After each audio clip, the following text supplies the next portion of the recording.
Hello and welcome to Darwin Speaks. This is the post show for the second week of college football. A couple of games I want to touch on and give my input on some of the teams and some of the performances. So let's start with the number one team, Alabama, playing Penn State. Alabama won that game 24-3. That's pretty much what I expected. It was hard for me to believe that Penn State would go into Tuscaloosa and come out of there with a win with a freshman quarterback. And Alabama definitely looked solid on both sides of the ball. Game I want to talk about next is Florida and South Florida. Florida won that game 38-14 after it being a very close first half, and offensively just pulled away in the second half. I didn't get a chance to see too much of that game, so I don't know if South Florida just collapsed in the second half or Florida actually just got that much better in the second half.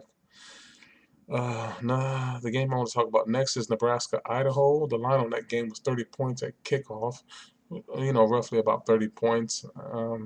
Idaho had me a little bit nervous at half when the score was when I first turned to the game it was 31-0 for Nebraska, but at half I believe it was 31-3. So Idaho had me a little bit nervous, but they hung in there, did well. I guess as well as to be expected to only lose to Nebraska by, I want to say it was 21 points or something like that. So, yeah, big ups to Idaho. Next game I want to talk about is Oklahoma, Florida State. That game was 47-17, Oklahoma. The line on that game at kickoff was in the neighborhood of about 9 points. Florida State looked just pathetic, truly pathetic. They came into Norman and just got punked. I mean, that's about as simple as I can put it. I mean, I really thought that Florida State was back after watching them in week number one.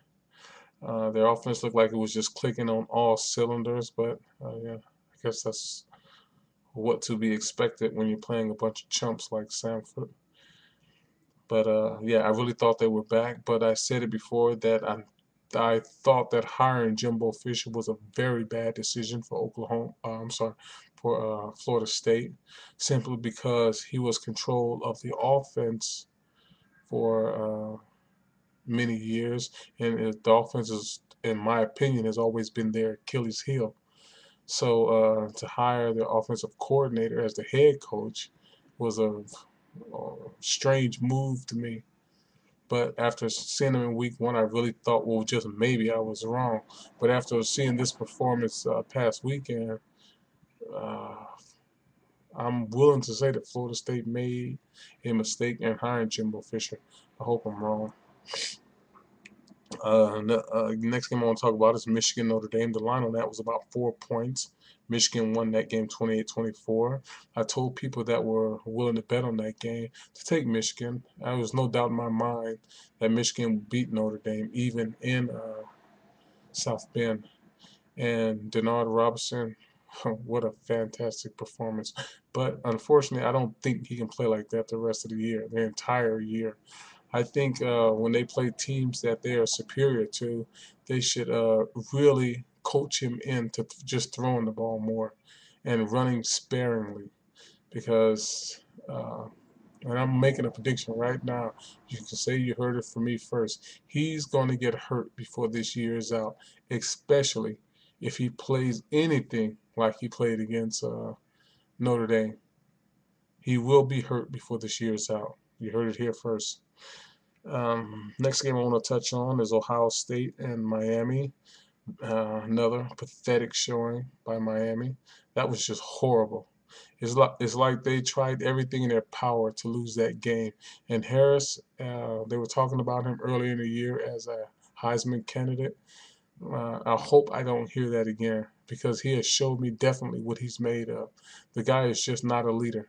And the only reason I say that, not because they lost, I say that because of the way he was acting every time something went wrong. He threw an interception or a receiver wasn't looking for the ball or, anything of that matter. He would go to the sideline, he'll sit off by himself instead of huddling his guys together and coaching them along and putting the confidence back in them that we're going to do this. Instead, like I said, he was just sitting off by himself, pouting about the whole thing. So, that's what leaders are made of. And Person that's a perfect example is Tim Tebow. I mean, you could just see Tim Tebow on the Tebow when he played in Florida on the sideline. That it was something in his face that he just knew they were going to win or go out there and fight with all they have. And this is what Miami needs. Miami needs a quarterback of that caliber. Not a Tim Tebow. I'm not sitting here saying a Tim Tebow, but a quarterback that has that type of fight in him. Yeah, Harris is just, I don't know, not the right guy for the job. I want to talk about Kansas, Georgia Tech. Kansas won that game 28-25. The line on that game was about 16 points for Georgia Tech. They were playing in Lawrence, and which is, to me, a difficult place to play. I didn't expect Kansas to win, but then again, I didn't know how good Kansas was because they had so many miscues in that loss to North Dakota. So I really just didn't know how good they were. And I was telling people to possibly just stay away from that game because you just don't know how good Kansas is yet. But yeah, they played a really good game, solid game. Happy for them. Happy for Tony Gill getting his first win down in Kansas.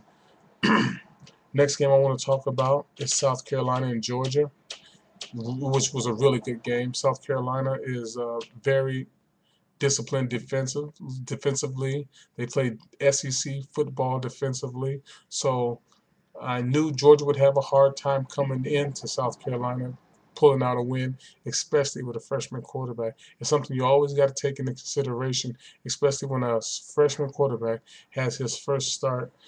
Oh, this is my son in here bothering me. Hey, son. Say hello to everyone. Can you see yourself? Say hello. Say hello. Okay. Let Daddy get back to what he was doing. You need to go to bed. Um, Next game I want to talk about is Oregon, Tennessee. I thought Tennessee would put up a better fight, but second half Tennessee just laid down. I turned over to the game and it was like 13-13, and I was thinking, man, I'm about to see a pretty good game here.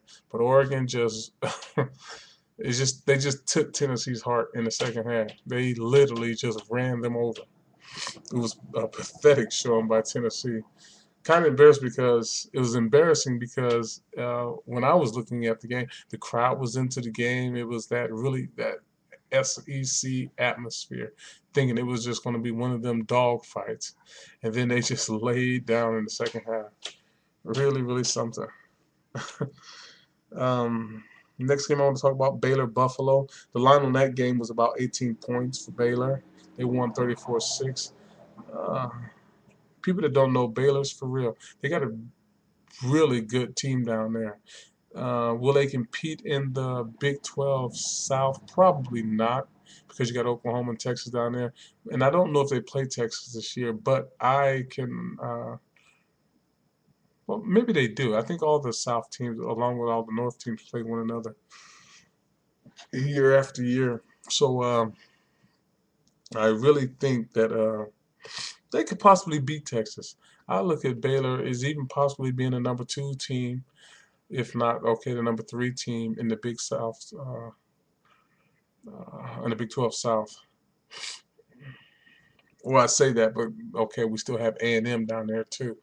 So yeah, it's kind of hard to say 3 or 4. Let's look at 3 or 4, because I was thinking Oklahoma State was 3 or 4, but they had a pathetic showing against Troy. The line on that game at kickoff was about 16 points, and Oklahoma State barely got away with a win in Stillwater against Troy. So they played Washington State the week before and just annihilated them. So Washington State must be really, really awful. They just must really suck.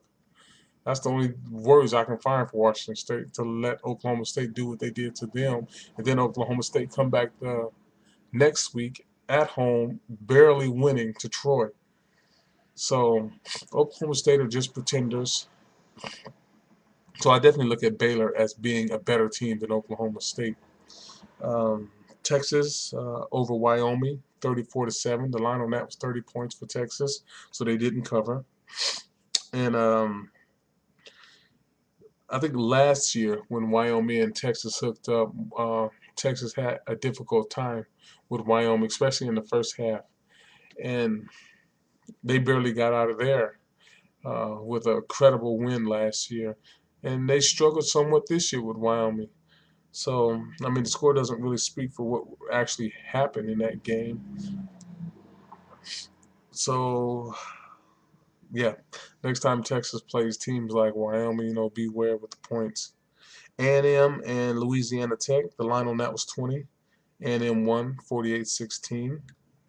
Um, they have a team down there that's really gotten better. I mean, really, really gotten better. And they're heading in the right direction. I'm happy for them. A&M is just one of them teams you like to see do well.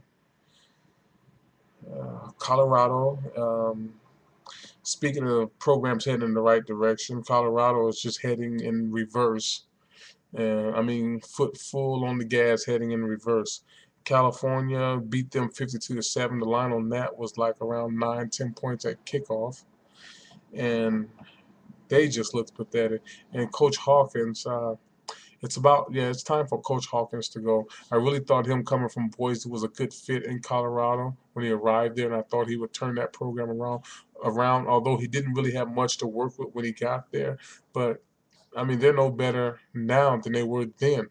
So yeah, it's time for Colorado to start looking elsewhere for a head coach. I would think his time is up there. Well, that pretty much concludes things I want to talk about. Again, pathetic showings for Florida State, Miami, Colorado, Oklahoma State. Those are my pathetic teams for the weekend, week 2.